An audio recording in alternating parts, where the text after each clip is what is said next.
So, welcome to the Inwards and Upwards shows. Peter Paul Parker here at the Bright Beings Academy.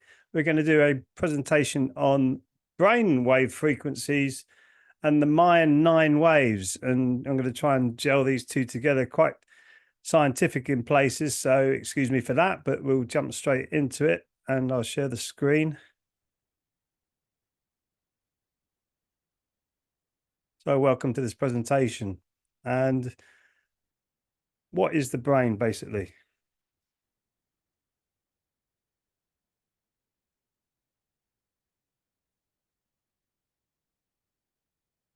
A second. So I'll just start with a few of Einstein's quotes, which is important, I feel. Matter is energy. Energy is light, and we are all light beings. So we're all coming from protons inside of us, light beings. So again, it's all about energy and frequencies, what our material world is all about. And also, Einstein said thinking is hard work. That's why so few people do it. And that's why we're moving into a world that seems to be getting less and less conscientious, less and less conscious. Whereas actually on the flip side of that, more and more people are actually taking interest in this information and becoming more conscious. So that's why I'm so happy to be running the Bright Beings Academy, because you get people who are conscious and actually looking deeper into the world that we live in. So let's look at actually how the mind works. The body is the instrument of the mind, which is why Qigong is so important to do as a practice, because it is literally all over mind-body practice. So how does it actually work? Information comes into the conscious mind through your five senses, media, TV, whatever. Information is coming into the conscious mind and it processes it and goes into the subconscious mind. Subconscious mind is a paradigm. It's been created from the year 0 to 7. And we are like theta in theta brainwaves. We'll get to that later on, but we're like a sponge. And this is where we create our subconscious habits. About 90 to 95% of our day is subconscious. We don't think what we're doing. And a good example of that, I'm sure everybody's heard, is when you're driving, you might be deep in a conversation, or you might be deep in thought even on your own. And 20 minutes later, you arrive at your destination and go, how on earth did I get here? And that's the subconscious mind running you in autopilot, which is why we create habits, which is why if you're living in a relationship, you tend to stay out of the way of your other half's habit as they habitually get ready for the morning. And this all leads into the body. So the body actually stores up a lot of this information. And if we have too many paradigms or preconceptions stuck in our subconscious mind, that's when it tends to lead to stress, anxiety, all sorts of issues and problems that we can have in our lives. So the brain is just a receiver and transmitter of information. It doesn't create anything. It just receives and transmits information, which is why we call it the upper danjon. You have the middle danjon, lower danjon, which is why your relationship between your lower danjon and your upper danjon, i.e. your gut and your brain, is so important, because through the vagus nerve, 95% of the information actually goes up to the brain. The brain only sends down 5% of the information, which is for your peristalsis, which is your moving of food along your alimentary canal. So it's important to remember it's just a receiver and transmitter of information. So we're going to be talking about the receiving of energy tonight, which is what the brainwave frequencies are all about. So we'll get into it. It's quite wordy, so I'm going to keep it as simple as I possibly can. Our brains are like a symphony, constantly playing different tunes. These tunes are brainwaves, and they change depending on what we're doing and how we're feeling. So we're going to go into a breakdown of the main brain types. But each time we do a Qigong class, we try to get our brains down to the alpha frequency. We'll learn that later on in the presentation. But we do the Jigam meditation where we're trying to, and some of us do, some of us don't, feel the energy in between our palms. And I know many people, when they say to me for the first time that they feel it, the paradigm gets shifted. They go, wow, Yeah, this is true. This is energy in between my palms. So brainwaves, it's an enormous symphony. And if you've ever looked into sound healing, which I am a sound healing myself, you'll realize that everything has a frequency, which is why our ancestors used to have certain tones and certain sounds to heal certain organs, like shh is for the kidneys because it's like a water sound. So, very interesting stuff. So delta waves, 0.5 to 4 hertz, are the state of deep sleep. So this is where we heal and restore our body. And a very simple explanation is delta waves are the slowest brain waves and are dominant when we're in a deep, dreamless sleep. They help our bodies heal and recover. Think of them as the repair team working quietly while you're off in dreamland. So it's like the lower chakras are these low, slow waveforms. So delta is the same thing. It's the low, slow waveforms for your sleeping. Theta waves, which is light sleep or very deep meditation. If you can get down to theta waves with your meditation, you're doing absolutely amazing job. So that's 4 to 8 hertz, and 7.83 hertz is the frequency of the earth, the Schumann resonance of the earth. So that's why when we go down to that low level, which is very low alpha or high theta level, we are connecting more deeply with the earth. And this is where our creativity and intuition really kicks in, which is usually when you're waking up or going to sleep, your intuition can kick in. And if you're feeling a little bit anxious or upset about something, that's when the mind can really go all over the place and keep you awake. But this is then you'll be moving back into alpha waves. But simple explanation, theta waves occur during light sleep and deep meditation. They're like the gateway to your subconscious, opening up creativity and intuition. Imagine you're daydreaming or having a light nap. That's when theta waves are doing their magic. And that's why I keep saying in the Qigong classes, use your imagination like a child again. Because your imagination is a gateway to so many wonderful things. And if you can start to imagine your life, how you want your life to be, that's one of the biggest keys to a wonderful life. If you listen to all the amazing speakers like Napoleon Hill or Bob Proctor, or these other people who are doing the law of attraction and the law of frequencies, the law of vibration, they all talk about that, using your imagination as a child. And that helps you to get down into that theta wave where you're just drifting off into this beautiful imaginary place. It's a wonderful place. And that is a meditation in itself. That's what people don't tend to tell you.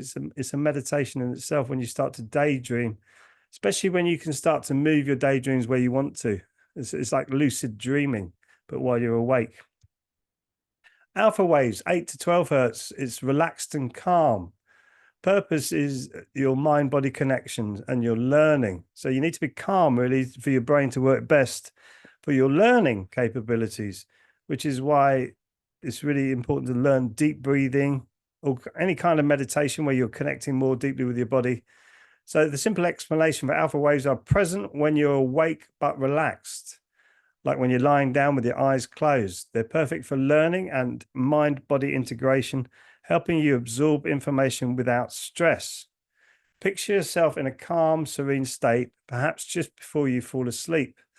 So you can remember these brain waves. You can remember them. And if you become very good at your mind-body connection, you can tell your body, I want to be an alpha wave right now.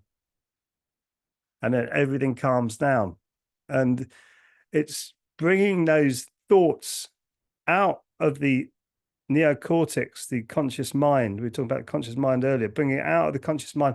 Keep pulling it down into your heart. This is how I did it. Keep pulling it down into my heart. Then all of a sudden the head goes blank. Oh, this is very unusual feeling. But it's amazing when you can, because that loud repetition of anything that's causing you any stress or anxiety will slowly come down into your heart, and you can deal with it a lot easier. So alpha waves. Beta waves, 12 to 30 hertz. This means you're alert and focused, problem solving, and you're into conscious thought. So a simple explanation for beta waves are fast and are present when you're awake, alert, and actively thinking of working on tasks. They're your brain's go-to ways for problem solving and conscious thought. Think of them as your mental task force, helping you to get things done. So we get stuck in beta waves because of our stress, anxiety, depression, preconceptions, what we think we are, what paradigm we're stuck in with our subconscious mind that goes round and round and round. And it can be retrained. It can be retrained through repetition, but giving yourself really powerful affirmations. I'm doing this. I can do this. This is happening for me. Not, oh, well, maybe tomorrow, I'll get on with it. So no, you do it. You do it now. You keep pushing yourself into that place where you're doing it, so you can learn to bring your beta waves down. And you hear good athletes who talk about beta waves and gamma waves. The next one, when they actually they're in that state, high state, but they can bring their consciousness down. So time feels like it's slowing down. So it's incredible. And the gamma waves, 30 to 100 hertz, heightened perception, information processing, peak performance. This is where the athletes will be, as I was saying, but you can bring your brain waves down. So simple explanation, gamma waves are the fastest and are involved in high-level information processing and cognitive function. They occur when you're intensely focused or having moments of peak mental performance. Imagine your brain in overdrive, processing complex information quickly and efficiently. In saying all of this about meditation coming down into the alpha high theta waves, they've done brain tests on Tibetan monks, and they found when they've actually become the deepest and most connected with their meditations, parts of their brain strangely jump up to gamma waves as if they're really involved with something outside of their body. It's very, very unusual. So there's no set rules to this. Your individual and your brain waves will be following those patterns, but what happens during these brain waves for you is really individual to you. So, but the idea really with Qigong meditations to bring them down to high theta, low alpha. Really important to remember that. So, quick recap: Delta is deep sleep and healing. Theta is light sleep, meditation, creativity. Alpha, relaxed, learning and calm. Beta, alert, focused, solving problems. Gamma, intense focus, peak mental performance. So understanding these brainwaves can help you harness your mental and emotional well-being. Each wave series a unique purpose, contributing to our overall mental health and functionality. Whether you're meditating to boost creativity or solving a complex problem at work, your brainwaves are there to support you. So having just a basic idea of what the brainwaves are doing as you're doing certain tasks it really does help. But as I say, to help you meditating to boost creativity or solving problems is really where it's at. So you learn to come down into that low alpha state and you can start to meditate on problems.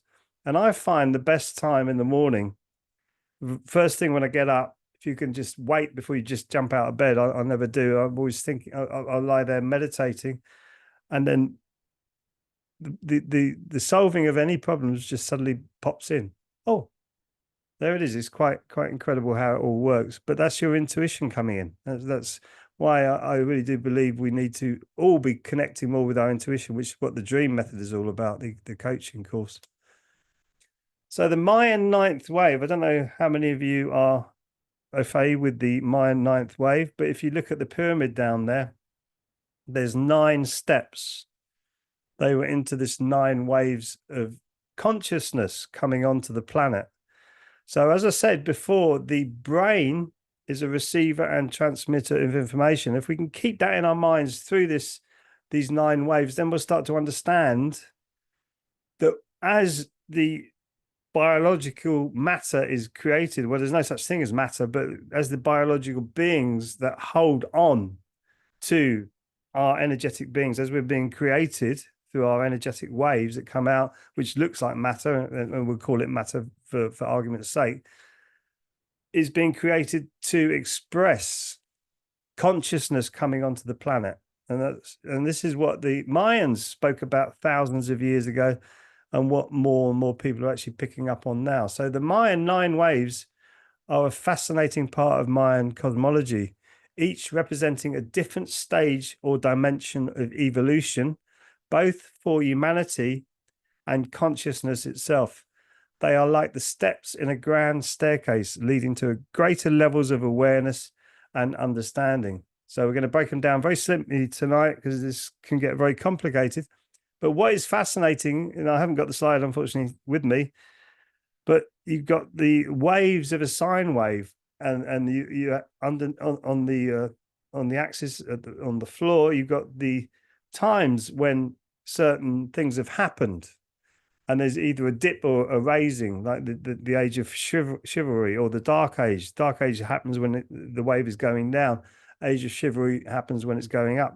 Things like that. It's really quite fascinating. When I saw it about 20 years ago, I was absolutely knocked off my chair. I couldn't believe what I was seeing, because it seemed to be so accurate, and the guy seemed so legitimate. Anyway, the first wave. So this is 1.26 billion years ago. Can anybody actually understand that? How long ago that was in this cycle? So it's on the cellular level, and the stage then was formation of life, so basic existence. So the first wave corresponds to the beginnings of life itself, focusing on the cellular level. It's like the foundation of a house, setting the stage for all further development. Imagine the first spark of life starting to form the building blocks of biology. So it's the first entrance of consciousness onto the planet, where you have these new biological life evolving into expressing more consciousness, but this is expressing it on its basic level. So it's coming out of the ethereal world, coming out of the ether into what we call the material world. So the second wave is the mammalian level. So it's 820 million years ago, even that mind-blowing number. So stage development of complex life. So purpose, sensory awareness. The simple explanation is this wave marks the emergence of more complex life forms like mammals with enhanced sensory abilities.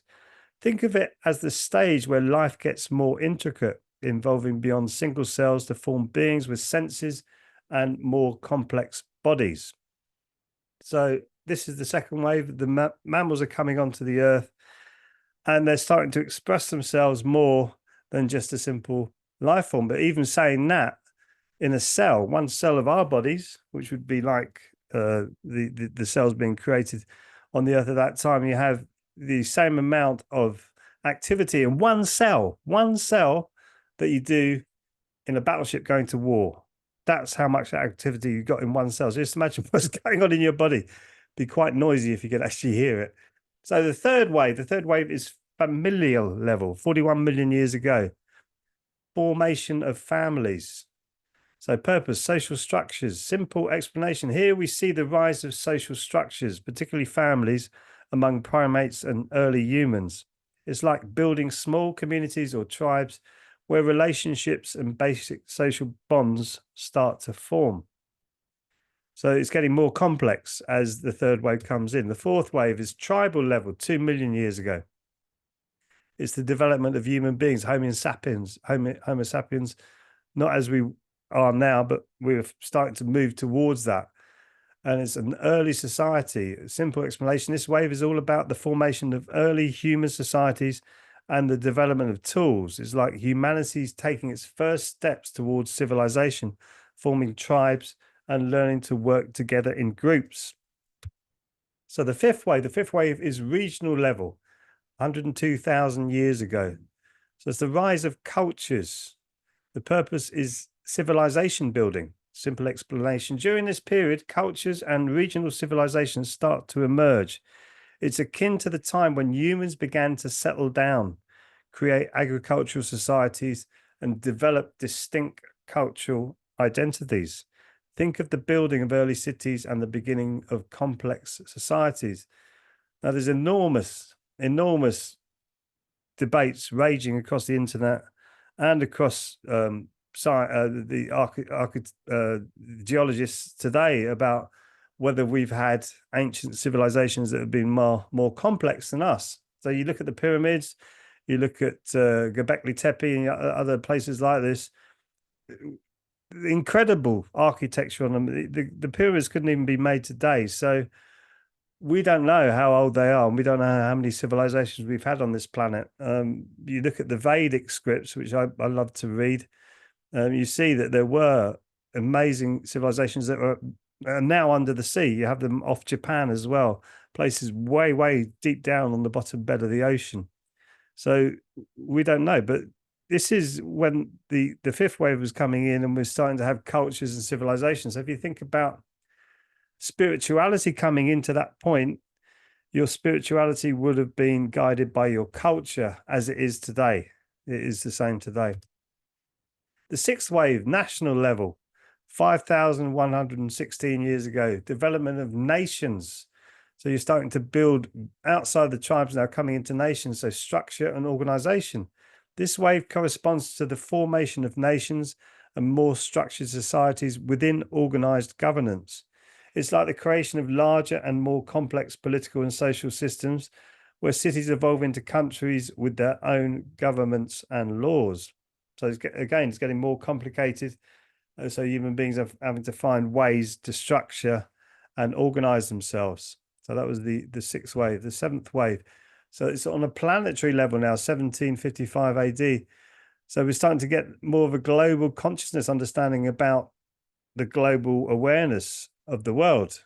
As the ships are starting to travel, we've got explorers going around the world, going into China and over to the Americas. The Americas were there anyway, and people were living there as well. So they weren't really discovered. It's just someone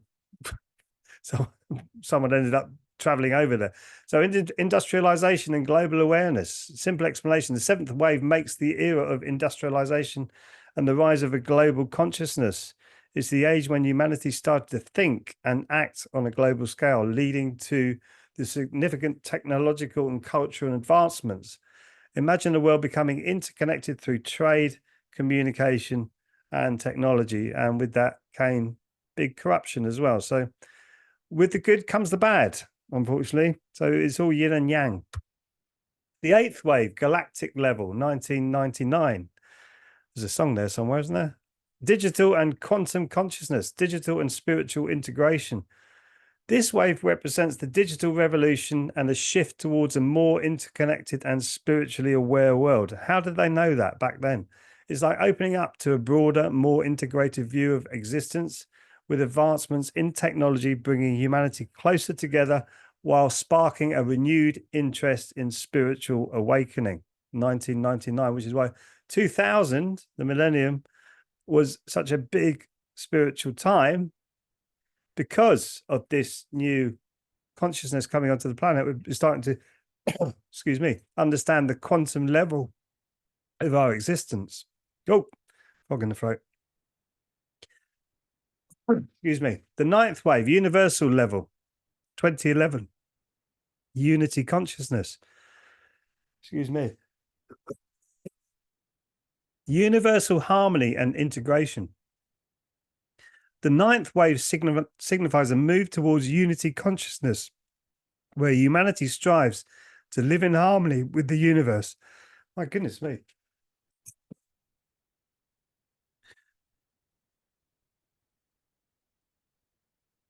It's like the ultimate step in our evolutionary journey, where we begin to see ourselves as one with the cosmos, transcending individualism to embrace collective oneness and universal peace. So I believe that we're supposed to keep our individual collective conditioned soul to go through this, but to understand the waves of all of this. So I'll stay there for the minute. So if you think of a wave is like a wave is a waveform going up and down. Ooh. And through the middle of that wave, thank you. Through the middle of that wave, you have a line going through it. So the up, for sake of argument, is the male, the down is the female, but it's the same wave. It's the same wave, but it takes on male attributes and it takes on female male attributes, which is why the Hermetic principle says everything is the same. Everything, which is what we're starting to see with quantum physics now. Everything is the same. I can't believe my throat. Everything is the same. Excuse me. So we're embracing where we're coming from, and we're looking for a peace in that. And the peace comes when you actually connect more deeply inside of you. So quick recap, the first wave was cellular life and a basic existence. The second wave, mammalian sensory awareness. Third wave, familial social bonds. Fourth wave, tribal early societies. Fifth wave, regional cultures and civilizations. Sixth wave, national structured societies. Seventh wave, planetary global consciousness. Eighth wave, galactic digital and spiritual integration. And the ninth wave is universal unity consciousness. I love the way Nassim Haramein, I can't get rid of this frog. Nassim Haramein said, we're all galactic human beings. We're all galactic beings. We're actually universal beings. And you think, what on earth are you talking about, Nassim? What are you talking about? He said, well, you think about it, firstly, you're a human being, right? Then you're in your village or your town. We're Serpentinites, which is part of Greater London, which is part of England. So I'm English, which is part of the British Isles, which is Britain. It's on a globe, so I'm a world citizen, which is in a solar system. So I'm a solar system, which is in a galaxy. So I'm a galaxy body, and I'm actually in a universe. So I'm a universal being. And when we think of it more in that way, we're part of this whole thing. And I think it's a very good way of looking at it, and about receiving and transmitting your frequencies from yourself, is that you are part of this whole bigger picture, and the smaller things can really get to you until you flip your consciousness into realizing that you're part of the bigger picture, and it becomes a little bit easier once you start to realize this knowledge inside of you a little bit more deeply, which is why I love Qigong, because it has helped me understand this a lot more. So understanding these waves can provide profound insights into our own evolution and the interconnectedness of life. Each wave represents a significant leap in consciousness, guiding us towards a more harmonious and enlightened existence. So I think that's important for us to really take that on board. So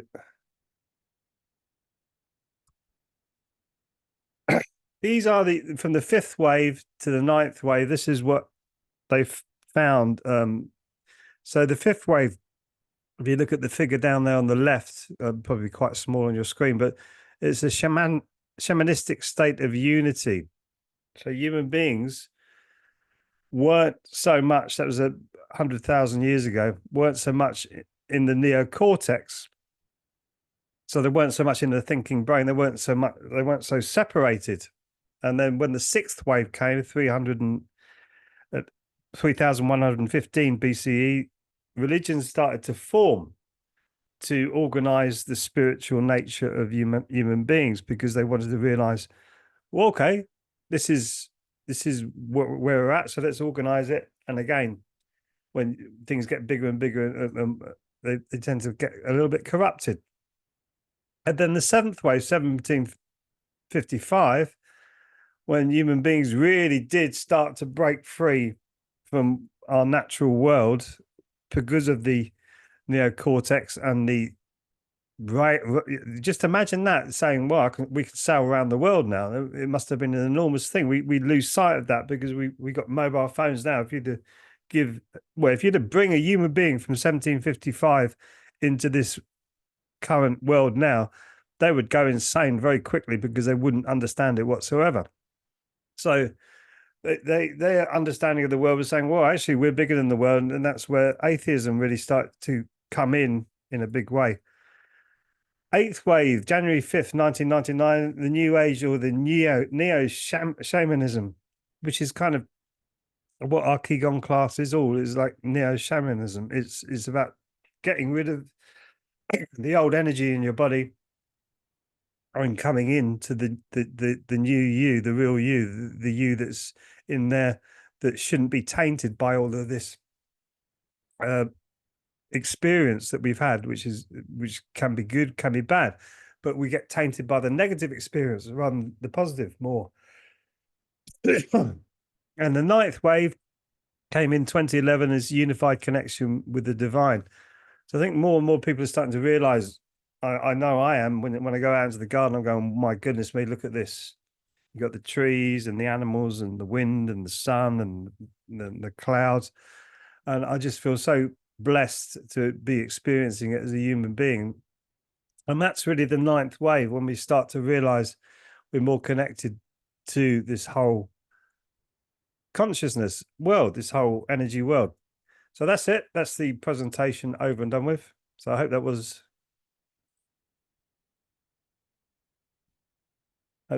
understandable for everybody. I'm going to stop recording now.